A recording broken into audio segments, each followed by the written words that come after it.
Bible mission నాయకుడు, కలువరి నాథుని ప్రియసుతుడు, ఫాదరు దేవదాసు. బైబిలు మిషను నాయకుడు, కలువరి నాథుని ప్రియసుతుడు, ఫాదరు దేవదాసు. అందరికీ మరణాత. ప్రభునందు ప్రియమైన దేవుని పిల్లలారా, ప్రభు అయిన యేసుక్రీస్తు నామం పేరిట నేటి పరిశుద్ధ ఆదివారపు దీవెనలు శుభములు మీకెల్లరికూ కలుగునుగాక. ఆమేన్. అందరికీ మరణాత. ప్రియమైన దేవుని పిల్లలారా, పరిశుద్ధ గ్రంథములో నుండి దేవుని వాక్యమును చదువుకొని ప్రార్థన చేసుకొని వాక్యం మనం ధ్యానం చేసుకుందాం. అపోస్తులుడైన పౌలు గారు హెబ్రీలకు రాసిన పత్రిక 13వ అధ్యాయము 15వ వచనము 16వ వచనము చదువుకుందాం. కాబట్టి ఆయన ద్వారా మనము దేవునికి ఎల్లప్పుడూ స్తుతియాగము చేయుదము, అనగా ఆయన నామమును ఒప్పుకొనుచు జిహ్వ ఫలము అర్పించుదము. ఉపకారమును ధర్మమును చేయ మరచిపోకుడి, అట్టి యాగములు దేవునికి ఇష్టమైనవి. దేవుడు తన వాక్యమును బట్టి మనం దీవించునుగాక. ఆమేన్. ప్రార్థన చేసుకుందాం. మహాపరిశుద్ధుడవు రక్షకుడమైన దేవా, మీకు నమస్కారములు తండ్రి. నేటి దినమున మీ పరిశుద్ధ గ్రంథములో నుండి చదువుకొనినటువంటి వాక్య భాగమును ప్రభువా, ఇదిగో మేము ధ్యానించుటకు నీ ఎదుట కనబడుచు ఉన్నాము. నీ పరిశుద్ధాత్మ చేత మమ్మల్ని నింపండి, సర్వసత్యములోనికి నడిపించండి. నీ వాక్యము ద్వారా మీరే మాతో మాట్లాడండి. దేవా, వచ్చుచున్న మీ రెండవ రాకడకు వధువు సంఘంగా మేము సిద్ధపడడానికి ఈ వాక్యము ద్వారా మాకు సహాయం దయచేసి మమ్మల్ని దీవించుమని వాక్యమైన యేసు నామములో ప్రార్థన చేయుచున్నాం పరమ తండ్రి. ఆమేన్. అందరికీ మరణాత. కూడివచ్చిన దేవుని పిల్లలారా, రెండవ రాకడలో త్వరగా వరుడుగా వచ్చుచున్నటువంటి ప్రభు ఆయన యొక్క దివ్య లక్షణముల చేత మనలను వధువుగా అలంకరించి మహిమ మేఘమెక్కించుకొనుగాక. ఆమేన్. అందరికీ మరణాత. ప్రియమైన దేవుని పిల్లలారా, పరిశుద్ధ గ్రంథములో నుండి మనం చదువుకొని ఉన్నటువంటి వాక్య భాగములో, అనగా అపోస్తులుడైన పౌలు గారు హెబ్రీలకు రాసిన పత్రిక 13వ అధ్యాయము 15వ వచనము 16వ వచనం మనం చదువుకొని ఉన్నాం. దానిలో 16వ వచనములో చూడండి, ఉపకారమును ధర్మమును చేయ మరచిపోకుడి, అట్టి యాగములు దేవునికి ఇష్టమైనవి అనే మాట వ్రాయబడి ఉన్నది. అనగా ఈరోజు మనం ధ్యానం చేయబోతున్నటువంటి అంశము దేవునికి ఇష్టమైన యాగములు. దేవునికి ఇష్టమైన యాగములు అనే అంశము మనం ధ్యానం చేయబోతున్నాం. ప్రియ దేవుని పిల్లలారా, వాక్య భాగంలో నుండి మనము చూసినట్లయితే ఇక్కడ స్తుతియాగము అనేటువంటి మాట 15వ వచనంలో చూసాము. ఉపకారము అనేటువంటిది, ధర్మము అనేటువంటిది. ఉపకారము అనే యాగము, ధర్మము చేయుట అనే యాగము. ఉపకారము చేస్తే యాగము, ధర్మము చేస్తే యాగము, అలాగే స్తుతి యాగము. ఈ మూడు దీనిలో మనకు కనబడుతూ ఉన్నవి. ఇంకా మనము ఈ వాక్య భాగం ద్వారా నేర్చుకొనబోతూ ఉన్నటువంటి విషయాలు ఏమిటి అని అంటే, దేవునికి ఇష్టమైన యాగము అనేటువంటిది, తర్వాత విశ్వాస యాగము అనేటువంటిది, తర్వాత సజీవ యాగము అనేది. మొత్తము 6 విషయములు మనము నేటి దినమున ఈ వాక్యంలో చూడబోతూ ఉన్నాం. 7వది యేసుక్రీస్తు ప్రభు వారు శిలువ పైన జరిగించినటువంటి శిలువ యాగము. మనము ఈ సంవత్సరములో శిలువ ధ్యానముల్లో దేవుని వాక్యమును ధ్యానిస్తూ దేవునికి ఇష్టమైనటువంటి యాగములు మనము చేయుచు మన జీవిత కాలమును మరి గడుపుకొనుచు పరిశుద్ధులంగా మనం జీవించాలి అనేటువంటిది నేర్చుకుంటూ ఉన్నాం. ప్రభు త్వరగా రాబోతూ ఉన్నారు. ఆయన రాకడకు రాజ్యమునకు సిద్ధపడుతున్నటువంటి మనము ఆయనకి ఇష్టమైన యాగము మనము చేయవలసినటువంటి వారమై ఉన్నాం. యాగము అంటే కొన్ని నియమములతోనూ నిబద్ధతతోనూ మరి ఆచారముతోనూ మనం క్రమముగా దాన్ని నిర్వహించాలి అనేటువంటిది మనం ఎరిగినటువంటి వారమే. అయితే మరి యేసుక్రీస్తు ప్రభువుని విశ్వసించిన మనము, రెండవ రాకడ కొరకు సిద్ధపడుతున్నటువంటి మనం, ప్రభు రాజ్యంలోనికి పరలోకంలోనికి చేరాలని ఎదురు చూస్తూ ఉన్నటువంటి మనము ఒక క్రమమైనటువంటి పద్ధతి అయినటువంటి పరిశుద్ధమైనటువంటి జీవితం మనం జీవించాలి అనేటువంటిది మరి సంవత్సరం యొక్క శిలువ ధ్యానముల ద్వారా మనము మరొకసారి మన జీవితాన్ని సరిచేసుకునడానికి ప్రయత్నం చేద్దాం. ప్రియులారా, మరి యాగ సంబంధమైనటువంటి పద్ధతులు రకరకాలుగా మన భారతదేశంలో మనం చూస్తున్నటువంటి వారము, వింటున్నటువంటి వారము. కొన్ని మనకు తెలిసినటువంటివి కూడా ఉండవచ్చు.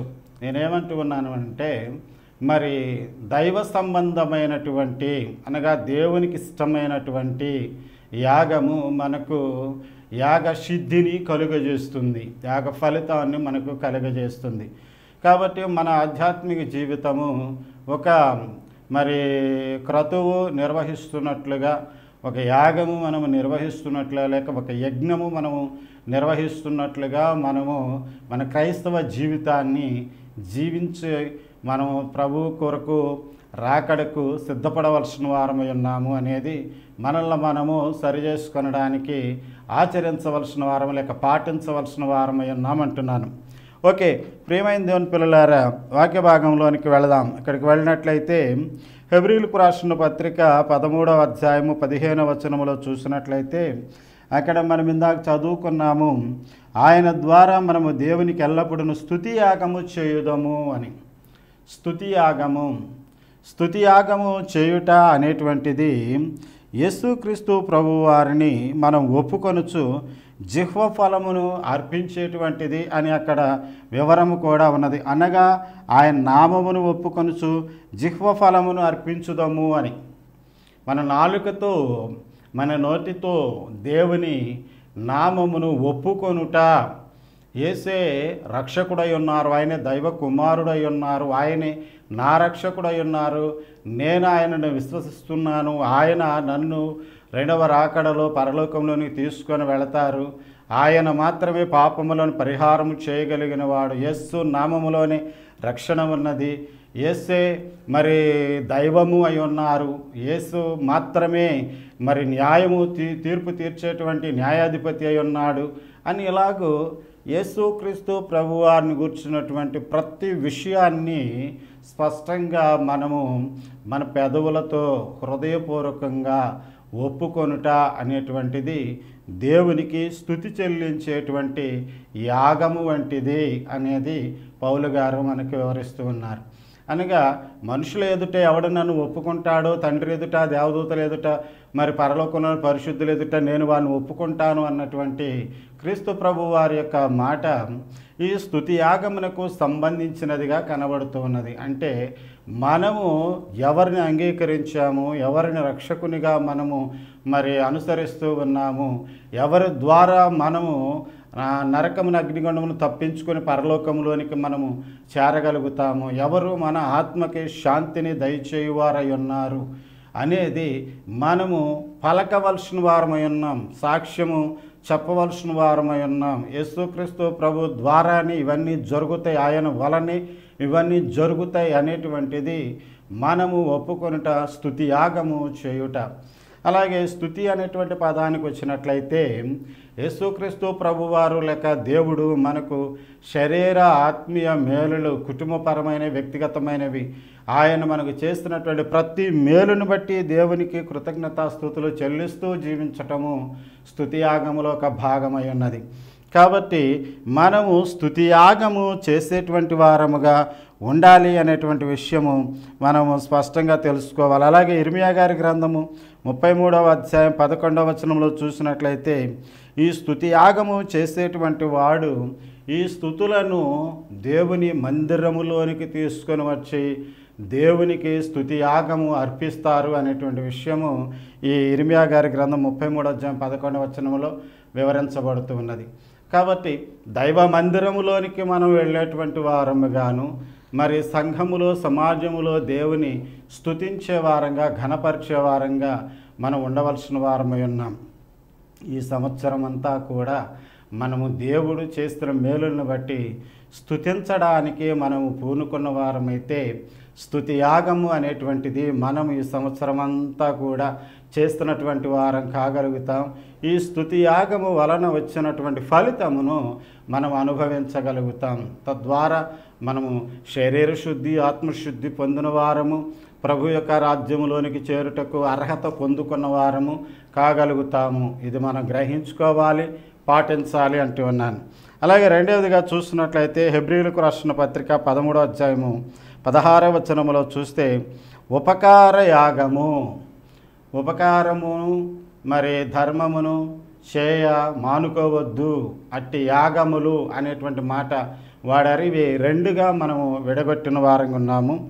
ఒకటి ఉపకార యాగము, ఉపకారములు చేయుట అనేటువంటిది ఎవరు చేయగలుగుతారు అని అంటే లూకా గారు సువార్త 6వ అధ్యాయం 35వ వచనములో మనం చూసినట్లయితే ప్రభువును కూర్చున్నటువంటి విషయం అక్కడ తెలియజేస్తూ ఆయన దుష్టుల ఎడలను ఉపకార్యయున్నాడు అనే మాట అక్కడ మనం చూస్తాం. లూకా గారు సువార్త 6వ అధ్యాయము 35వ వచనములో దుష్టుల ఎడలను ఉపకార్యయున్నాడు. ఎవరికి ఏ కీడో చేయకుండా మనము సాధ్యమైనంత వరకు ఉపకారం చేస్తూ మేలు చేస్తూ ఉండేవారముగా ఉంటే మనం ఉపకార యాగము అనే దానిని మనం పాటిస్తున్నాము అని అర్థం. మరి ఈ సంవత్సరం అంతటిలోనూ ఈ శిలువ ధ్యానాలలో ప్రభు వైపు మనం చూస్తూ ఆయన ఎలాగూ దుష్టులను సైతము కూడా ఉపకారము చేసి వారికి మారు మనసును రక్షణ కలుగజేసి వారిని మరి పరిశుద్ధమైన జీవితంలోనికి నడిపిస్తూ ఉన్నారో, వారి పట్ల కూడా కనికరము కనబరుస్తూ ఉన్నారో, అలాగూ నీవు నేను మనము ప్రభువు చూపించినటువంటి మార్గములు నడుచుట కొరకై ఈ ఉపకార యాగమును చేసేటువంటి వారముగా మనం ఉండాలి అంటూ ఉన్నాను.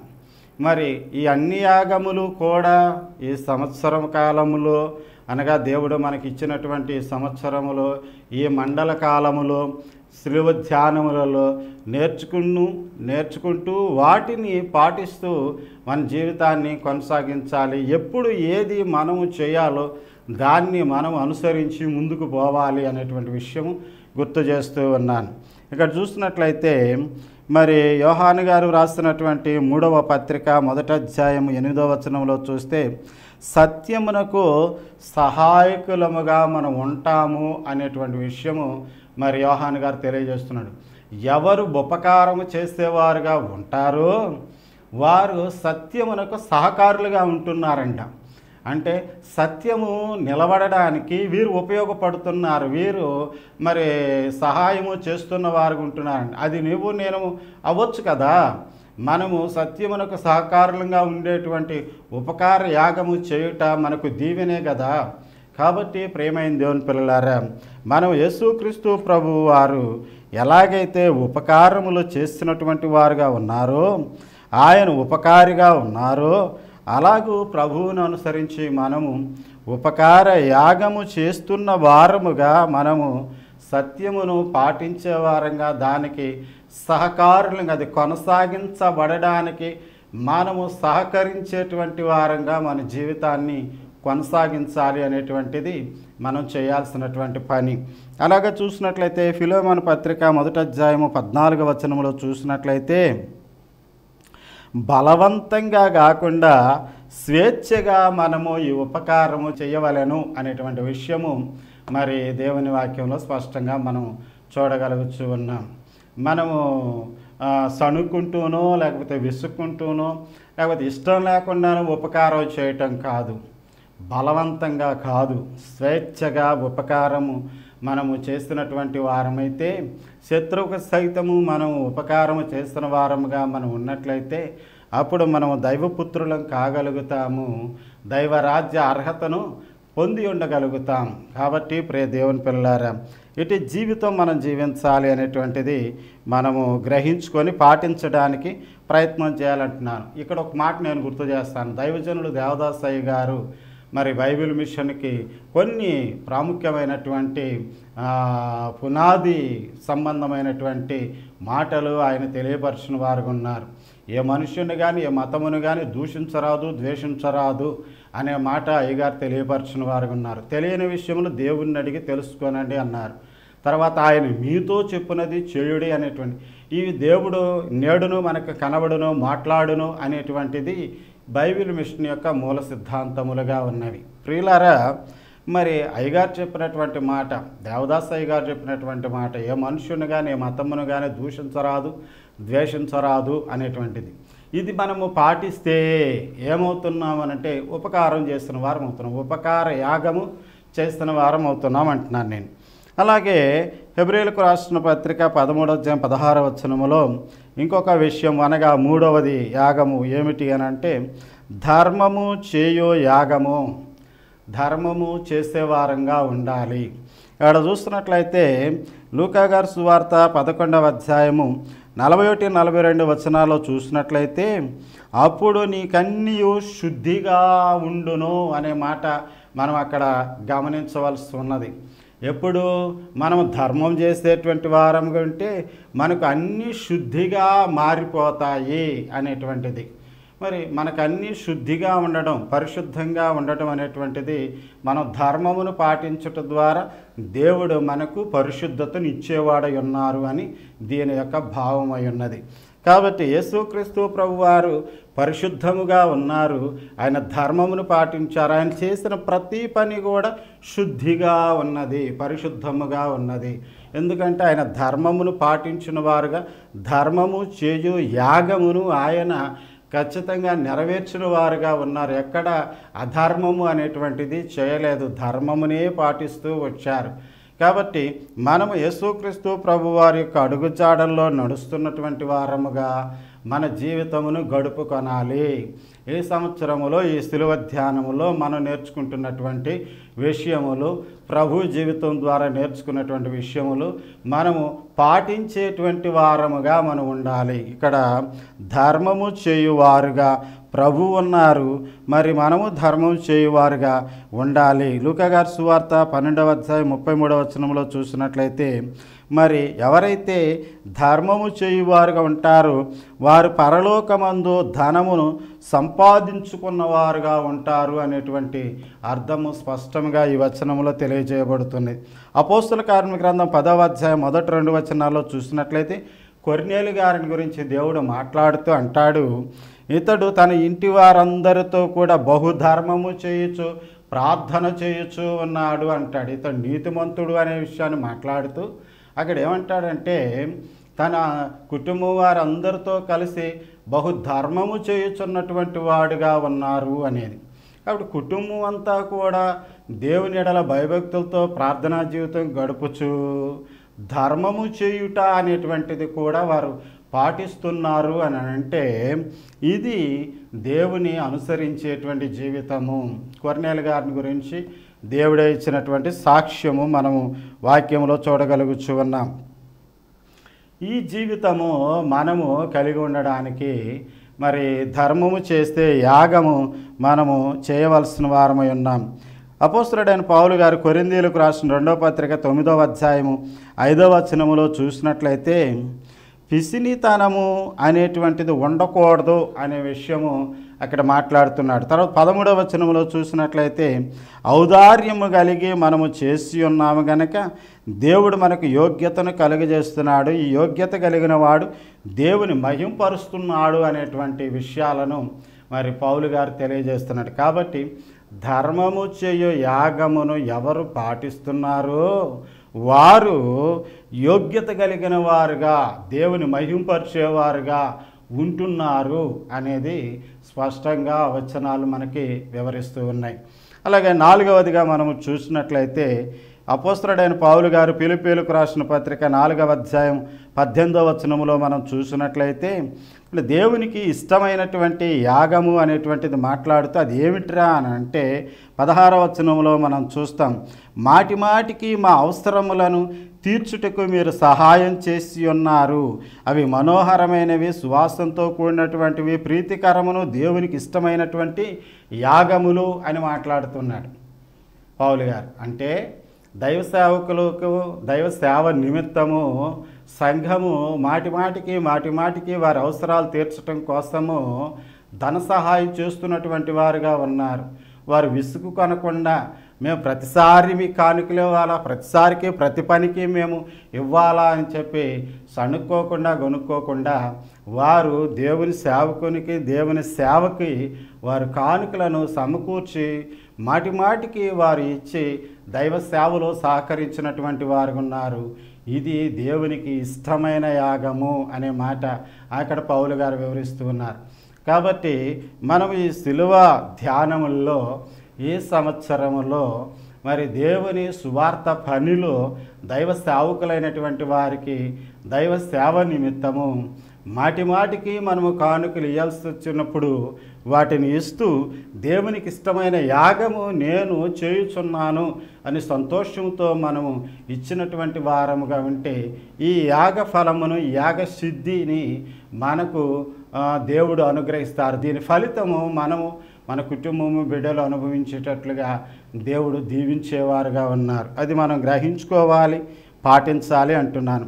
అలాగే 5వదిగా చూసినట్లయితే ఫిలిప్పీలకు రాసిన పత్రిక 2వ అధ్యాయం 17వ వచనంలో చూసినట్లయితే పౌలు గారు అక్కడ మాట్లాడుతూ విశ్వాస యాగము చేస్తున్న వారుగా ఉన్నారంటాడు. 16వ వచనంలో దాని వివరం ఉంటుంది. అక్కడ మీరు ఈ లోకములో జీవవాక్యమును పట్టుకొని జ్యోతుల వలె మీరు నిలబడిన వారుగా ఉన్నారు, కాబట్టి విశ్వాస యాగము మీరు చేస్తారు అనే మాట మాట్లాడుతున్నాడు. కాబట్టి యేసుక్రీస్తు ప్రభువారిని గురించి సాక్ష్యమిస్తూ నిలబడగలిగినటువంటి జీవితము మనము విశ్వాసము ద్వారా కొనసాగించినప్పుడు విశ్వాస యాగము చేస్తున్న వారము అవుతున్నాము. విశ్వాస యాగము అనే మాట ఎక్కడ మనం చూస్తున్నాం. ప్రభు యొక్క వాక్యము చేతబట్టుకొని లోకములో ఉన్న జనుల మధ్య మనము జ్యోతుల్లాగా ప్రకాశిస్తున్న వారముగా ఉన్నాము అనేటువంటిది పౌలు గారి యొక్క వివరణ అయి ఉన్నది. ఇలాగ నేను ఉన్నానా లేదా అనేది మనం చూసుకోవాలి. ఉండేటట్లుగా మనం చేయగలిగితే మనం విశ్వాస యాగము చేస్తున్న వారం అవుతాము. ఈ యాగ ఫలితాన్ని మనము పొందుకోగలుగుతాం అంటున్నాను నేను. అలాగే 6వదిగా మనం చూసినప్పుడు అపోస్తలుడైన పౌలు గారు రోమీయులకు రాసిన పత్రిక 12వ అధ్యాయం 1వ వచనంలో చూసినట్లయితే మీ శరీరములను సజీవ యాగముగా దేవునికి సమర్పించుకొనుడి అనేటువంటి మాట వాడిన వారుగా ఉన్నారు. అంటే మన శరీరము సజీవ యాగముగా దేవునికి సమర్పించుకోవడం అంటే శరీరం మొత్తము కూడా సజీవ యాగము అని అంటే బ్రతికి ఉండగానే బ్రతికున్నంత కాలము ప్రభు కొరకు మన దేహము యావత్తు వాడబడుట అనేటువంటిది. ఇది సజీవ యాగము అయి ఉన్నది. దేవుని కొరకే, దేవుని పని నిమిత్తమే, దేవుని ఘనపరుచుట కొరకే మన దేహమును మనము వినియోగించుట అనేటువంటిది సజీవ యాగమై ఉన్నది. దీని ఫలితము మనము పొందుకొనవలసిన వారమై ఉన్నాం. పేతురు గారు రాసిన మొదటి పత్రిక 1వ అధ్యాయం 14వ వచనం నుండి 21వ వచనం వరకు ఉన్నటువంటి వాక్య భాగంలో చూసినట్లయితే నేను పరిశుద్ధుడై ఉన్నాను, మీరును పరిశుద్ధులై ఉండుడి అనేటువంటి మాట అక్కడ వివరణలో మనం చూస్తాం. కాబట్టి మనము ప్రభు రాకడ వరకు పరిశుద్ధులంగా ఉండాలి అంటే సజీవ యాగము నేను చేస్తున్నాను అని మనము మరి కనీసం ఈ సంవత్సరంలోనైనా మనం ఈ శిలువ ధ్యానాల్లో ప్రభు సన్నిధిలో ప్రభు చేస్తున్నటువంటి యాగము శిలువ యాగమును చూసి ఆయన ఎలాగూ శరీరధారిగా పరిశుద్ధుడిగా ఉన్నాడు, ఆత్మరూపిగా పరిశుద్ధుడిగా ఉన్నాడు, చేసిన క్రియలన్నీ పరిశుద్ధముగా ఉన్నవో ఆయన చేసినటువంటి విశ్వాస యాగము, ఆయన చేసినటువంటి ప్రాణ త్యాగము ఇవన్నీ కూడా మన రక్షణార్థమై చేయబడినవి గనక మనము కూడా సజీవ యాగంగా ప్రభు కొరకు పరిశుద్ధులంగా మన జీవితాన్ని కొనసాగించుదాము అని తీర్మానం చేసుకుని జీవించవలసిన వారమై ఉన్నాం. కాబట్టి నేటి దినమున మరి సిలువలో ప్రభువారు నెరవేర్చినటువంటి సిలువ యాగము లేక సిలువ కార్యము, రక్షణ కార్యము ఇవి మన కొరకు పరిశుద్ధులుగా మనం ఉండుట కొరకు జరిగించినటువంటి కార్యములు. కాబట్టి ప్రభువా నీవు నా కొరకు ఈ కార్యములు నెరవేర్చావు, నేను నీ కొరకు నీ రాజ్యంలోనికి చేరుట కొరకు నేను కూడా వీటిని నెరవేరుస్తాను, నీ అడుగుజాడల్లో నడుస్తాను ప్రభువా. మాకు మాదిరి జీవితమును కనబరిచిన వాడవు ఉన్నావు గనుక మేము నీ సిలువని ఎత్తుకొని నీవు చూపించిన మార్గంలో నడుస్తాం. నీవెలాగూ పరిశుద్ధ జీవితాన్ని కొనసాగించి సజీవ యాగముగా నీవు సిలువపై ప్రాణమును రక్తమును ధారపోసి మాకు రక్షణ సంపాదించావు. ఆ రక్షణ మేము పొందుకొనడానికి, నువ్వు మా కొరకు సంపాదించిన పరలోకములోనికి చేరుకోవడానికి మేము ఈ యాగములన్నీ చేస్తాం ప్రభువా అని మనము పరిశుద్ధ గ్రంథములో క్రైస్తవ సంఘం ఆచరించవలసినటువంటి యాగములను గూర్చున్నటువంటి విషయములను మనం పరిశీలించి వాటిని అవగాహన చేసుకొని పాటించు వారంగా మనం ఉన్నట్లయితే మనము ఈ యాగ ఫలితాన్ని మనం పొందుకొని దైవరాజ్యంలోనికి పరిశుద్ధులుగా చేరగలుగుతాం. అట్టి ధన్యత భాగ్యము పరిశుద్ధాత్మ దేవుడు మనకందరికి అనుగ్రహించి మనం దీవించి నడిపించును గాక. ఆమేన్. అందరికీ మరణాత ప్రార్థన చేసుకుందాం. మహాపరిశుద్ధుడవు రక్షకుడవైన దేవానికి స్తోత్రములు తండ్రి.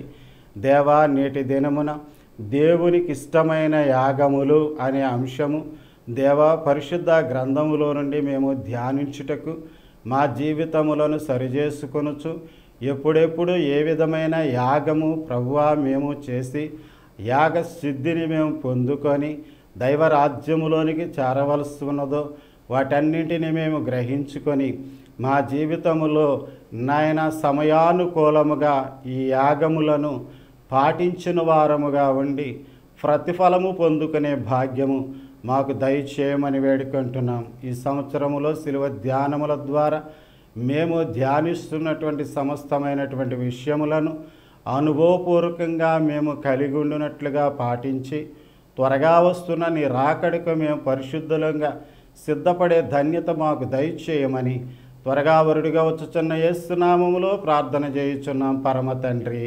ఆమేన్. తండ్రి, కుమారుడు, పరిశుద్ధాత్మ సర్వశక్తి గల త్రియేక దేవుని దీవెన సదా మీకు అందరికి తోడయుండును గాక. ఆమేన్. అందరికీ మరణాత. ఎన్నో మిషనులు ఉన్నవి భూమిలో, ఎన్నో మిషనులు ఉన్నవి భూమిలో, సన్నిధి నేర్పిన సద్గురువెవరు, సన్నిధి నేర్పిన సద్గురువెవరు, సన్నిధి పరుడగు ఈ గురువే, సన్నిధి పరుడ